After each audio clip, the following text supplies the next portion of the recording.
In fact, it's coming up right now. Heat number 4, 10 laps. Remember now, 4 transfer to the feature. And as always, some of the hot runners here, generally starting at the back of the field. But Max Dumesny from Sydney, Australia here in row number 2. In row number 4, Danny Toman in the 2V. And row 5, Rocky Hodges from Iowa, Dave Blaney from Ohio. 2 of the best-known names in the Outlaws. Watch for them to try to move through this field as the green flag drops.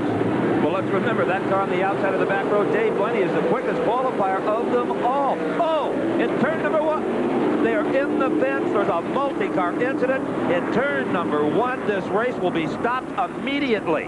We've got a car outside the track, Steve. One went right through the fence. It looks like Marlon Jones in the number 9. That race car spilled upside down as Danny Toman's 2V. He is still in that automobile. Now you hear the applause from this giant crowd. That means that Marlon Jones is out of his race car. John Cernette is out of the car.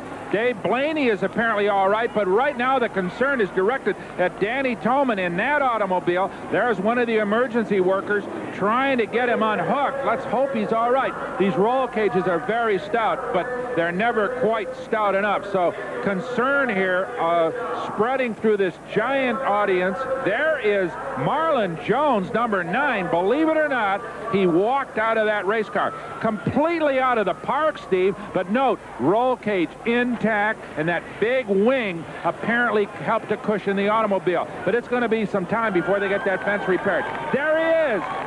Danny Toman out of the race car. He, too, is all right. So we got 4 cars totally destroyed, but thankfully 4 drivers are all right. And now it's time to take another look at this one, Brock. One of the most spectacular accidents that we have ever seen in our 6-year coverage of World of Outlaw Racing. I don't have to tell you that it all happened right here in turn number 1.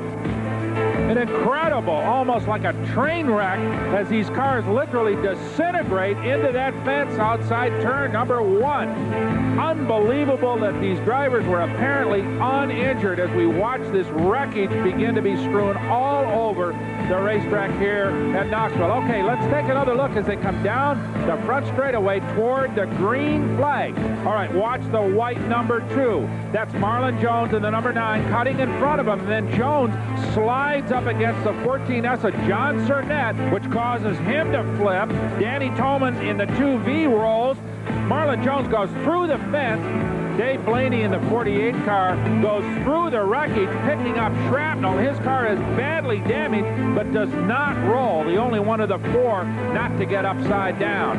That is John Cernette being led to the ambulance. He looks as if he's all right, but they will check all of these drivers to make sure that there isn't any hidden injuries. But Cernette at this point appears to be all right. Not so with his race car, which is a total wreck. Back on its wheels, they'll clear it away as they will the other automobiles. And now let's go down to Steve on the scene. Well, Brock, the cleanup's still in process down here in turn number 1. As you know, a multi-car accident, including one completely over or actually through the fence. But the good news is, miraculously enough, everyone is A-OK. A lot of shaken drivers, a lot of them have already gone back to the pits to either try to get a quiet moment or to maybe find some parts to try to repair these cars. But again, everyone is OK. And truly a miracle and a testimony to the safety of these automobiles as Danny Toman gets a hug. Remember, he was trapped in his race car for a while, causing concern. Steve, can you get him? Danny, you OK? Yeah, I'm fine. Did you tell from your seat what triggered it? The white car in front of me, the guy right in front of me, got a little crossed up there getting into this turn. Whenever I let off throttle, the guy in the back of me just shoved me right into him, and I crawled over him. Well, considering the carnage we're looking at down here, it's a real testimony to the people that build these cars that you are okay, all of you. Yeah, it is. I think that the sprint car organizations ought to go to a cage limit on these cars, because that's a 120 wall cage, and I think that ought to be made mandatory, and they need some way to check them, because they'll hold up better. Okay, Danny endorsing a heavier wall tubing in these sprint car cages. Let's hope everybody's listening. And let's not forget the value of these great big wings. They absorbed an awful lot of shock in this incident. It could have been worse without them. Now, there is the crew of the 48 car, the Dave Blaney machine. They know they have one of the quickest sprinters here this weekend. They want to get it back in action if at all possible. And right now, Brock Yates is with the man that'll drive it if they can get it fixed. Steve, I'm with Dave Blaney, who is in the middle of that. And just run down exactly what happened to you, Dave. Well, I kind of was trailing along the outside fence there on the start, and it looked like a couple guys got tangled up in the middle of the racetrack, and they just come skating out to the outside and all got in the fence. You tore up the front end, but do you think you can get it fixed? Yeah, it looks like it right now. I got about 30 guys working on it. Yeah, I think we'll get it fixed. Okay, thanks, Dave. Well, Brock, if they can't get it fixed, it won't be for the want of hands. I think his estimate of 30 people might be just a little bit low. They are manhandling that car. They already have a new wing on the top of it working on the suspension bed. But here's another crew with a different set of tools. Hammers, chainsaws, welders, hose diggers. The crew of Knoxville Raceway trying to get that fence back in shape just as quickly as possible. And the crew of the number 9 car, driven by Marlon Jones, they're assessing the damage on that race car. It's too severe for it to rejoin heat number 4, but it'll race again. Now, Marlon has gone to the hospital, but we get a report that he's A-OK. He just wanted to be checked out, as Brock said earlier, to make sure there were no hidden injuries. So the man from Sioux Falls, South Dakota, is just fine. Now, Dave Blaney is going to run. The 48 car is back out onto the racetrack. What a job that crew has done. And pretty soon, Dave Blaney and all of us will know if that car is capable of performing as it did before. It's a smaller field now because 3 of the 4 cars involved in that huge crash were unable to make the call. Only Blaney survived the incident to race again tonight. As they form up now for yet another restart. I wonder, Steve, we've seen 2 guys come back from first lap disasters to win their heat. I wonder if it's possible with Dave Blaney. Certainly he's one of the fastest race cars out there, but whether or not that chassis held up after that crash, we'll soon find out because the green is out one more time. Well, there's a big difference between a little bit of contact like Sammy Swindell and a little spin like Greg Woolley and the 4-car train wreck that Dave Blaney survived. All right, that's Max Dumesny in the number 5 trying to get by the leader in the 48T, Bob Thompson. So, Dumesny goes high down the front straightaway to take the lead. That is the number 3 car, Rocky Hodges, challenging for the 3rd spot. And how about Dave Blaney? The 48 car is now moved into the 4th position. And once more, look at Blaney. Blaney on the move. The race car seems to be working just fine as we watch Dumesny and Rocky Hodges. Hodges now by Dumesny to take the lead, but look at Blaney underneath them both. Hodges, Blaney down the back straightaway, nose to nose. Dave Blaney underneath Rocky through turn number 3, turn 4 coming up, and Blaney has the lead. What a comeback. Incredible.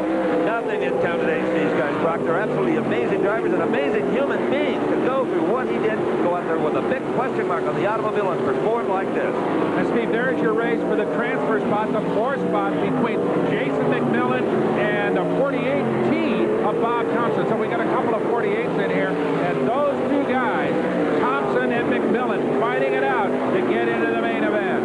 And McMillan is hungry. He goes to the high side, takes the cushion just perfectly, and takes that 4th position. He is now in the final transfer spot, but he's got to hold on to it for a few more laps. And trying to get it back certainly is going to be the 48T car of Bob Thompson. Now, Thompson is down low. McMillan is high, and it's the high line that's going to work. It seems to be right now that up on that cushion as we watch Jason McMillan at 100 miles an hour. Remember, these guys are not lifting all the way around this racetrack. There is Thompson falling back a little bit in that silver-colored 48 as McMillan seems to be taking command of that 4th transfer spot. And just in front of him is the white car running in the 3rd position, the Aussie Max Dumesny, white 5A. And in fact, it's McMillan in the 21N beginning to challenge Dumesny for that 3rd spot. Yes, McMillan moves underneath Dumesny to take it over. So McMillan moving well here in the final stages of this 10-lap heat race. 106 for McMillan. McMillan picking up speed all the way around. That race car is hooked up and working well as we watch Max Dumesny fall back a little bit. Cannot stay up with the charging Jason McMillan, who right now is putting on the show, while up front, Dave Blaney takes the white flag, final lap. Remember now, Rocky Hodges is sitting in the 2nd spot, but unable to challenge this man who came back one more time. This is the 3rd driver who's had trouble on the 1st lap, and it goes on to victory. Off turn 4, down the front straightaway, victory for Dave Blaney in heat 4. And you'd have to say a victory for the crew of car 48, who whipped that machine back into shape when others might have abandoned it. A terrific job. Dave Blaney advances to the A main. That is Dave Blaney here in Knoxville, Iowa, after winning a terrific comeback victory in heat number 4. Rocky Hodges, Jason McMillan, and the Australian Max Dumesny transfer to the main event.